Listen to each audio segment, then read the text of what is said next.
In this lecture, we will get an introduction to the networking and multiplayer gaming. Before continuing with this lecture, please refresh the Unreal Engine Fundamentals lecture in the Lyra and Gameplay Ability System Concepts section, if you haven't already covered that. The multiplayer features can be tested either locally or using the Epic Online Services or EOS in Unreal Engine. In case of a local multiplayer, the server and client both runs in the same machine. You don't need an account or a hosting server. This is a good approach during the learning and developing your game.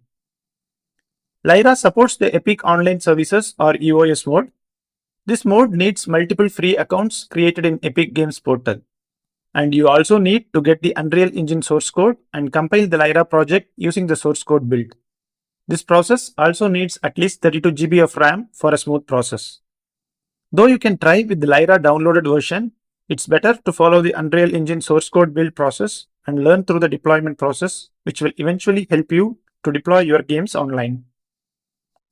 It is a detailed process documented well in the Epic portal. The link will be shared. In this lecture, we will follow the learning process in multiplayer development using the local multiplayer. We will use the jungle map to demonstrate multiplayer. Open the jungle map level. Go to the pick random character blueprint. Currently, we have the logic to load the metahuman character for the player controlled character, and for the bot, the hero character will be loaded. Run the level and you can see this in action.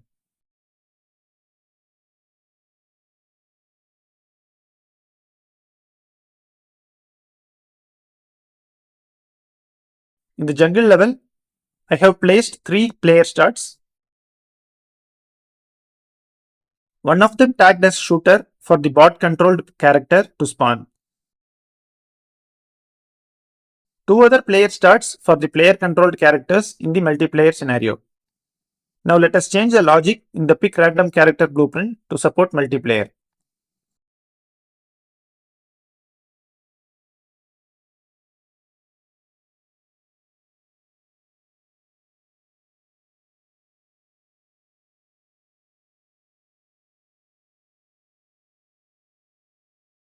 Disconnect the pod class from the add character part node.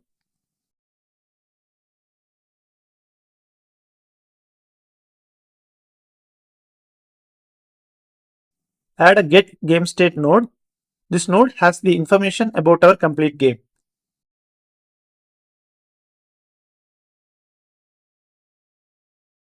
Use the get player array node and the length from it. This gives the total number of players in the game at any time. We will use this to get us the number of players spawned when each time pick random character blueprint is loaded for each character when they get spawned.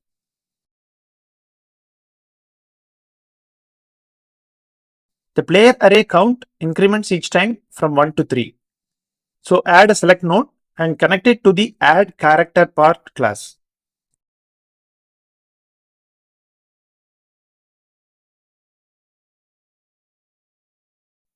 Now click add pin to add 2 more options. Now we will get the option 1, option 2 and option 3.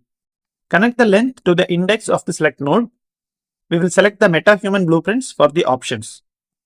Only 2 of the options will be used here. The third option will be a bot and will be dealt shortly.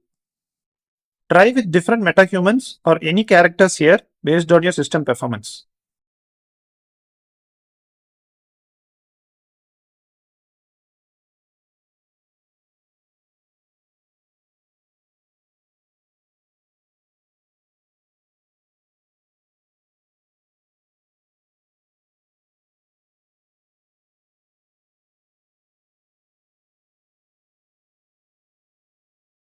Now add a branch node and connect it to the cache to controller node and add character part node.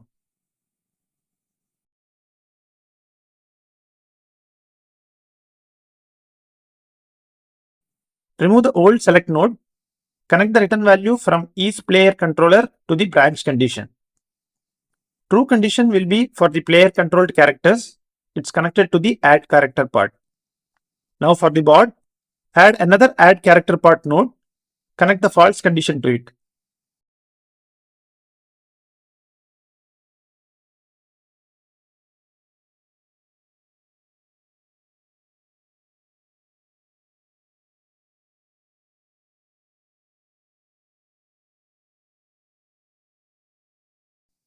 Select the B hero blueprint for the same.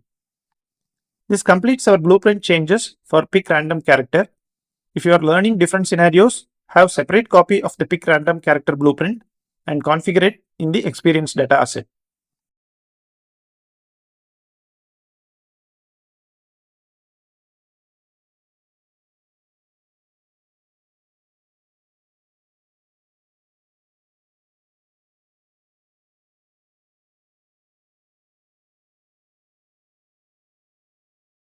Save all.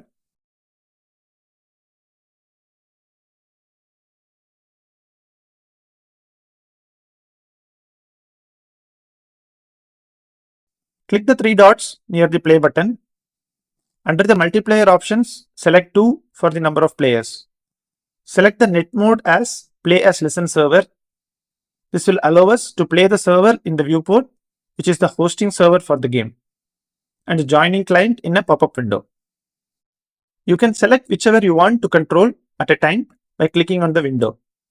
You can get the mouse control out of the window using Shift and F1 button pressed together. Keep the window resized to fit the client window. Play the game. You will see the 3 players in the game. In the client window, when the player shoots, you can see the damage pop-ups which will be visible only for the playing character there. In the server, it will not be visible.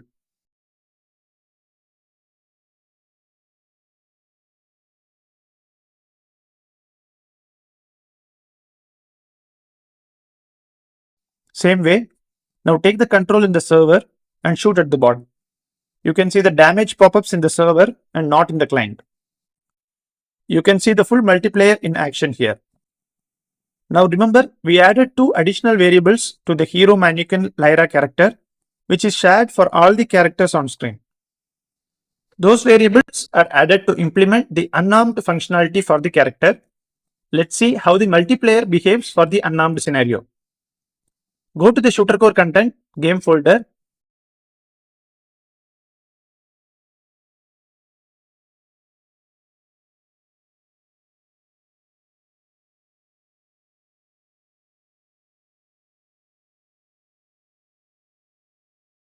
Open the hero shooter mannequin. Change the weapon ID to none. Clear the initial inventory items. Compile and save. Run the game.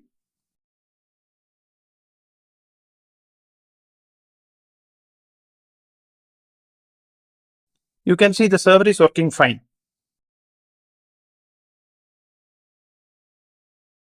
But the client has no animations. The reason behind this is the variables we added are not replicated to the client.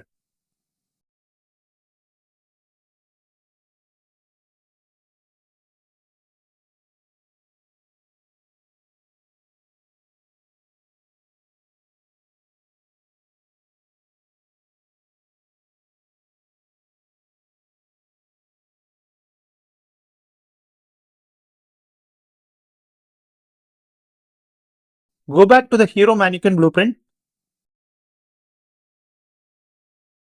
Select unarmed and change replication to replicated. Replication condition to initial only. Same way, for init anim handle, select replication to replicated and replication condition to initial only. Compile and save.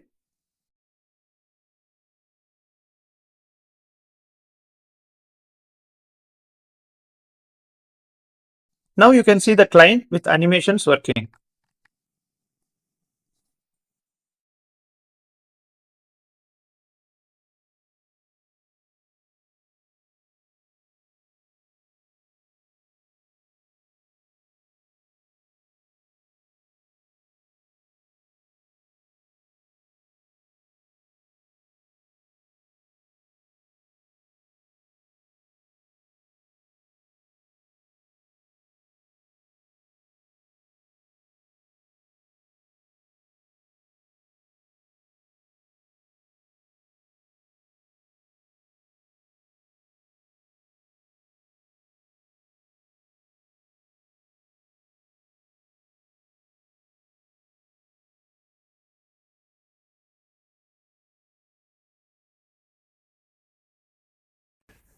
Thank you for watching this lecture. See you in the next one.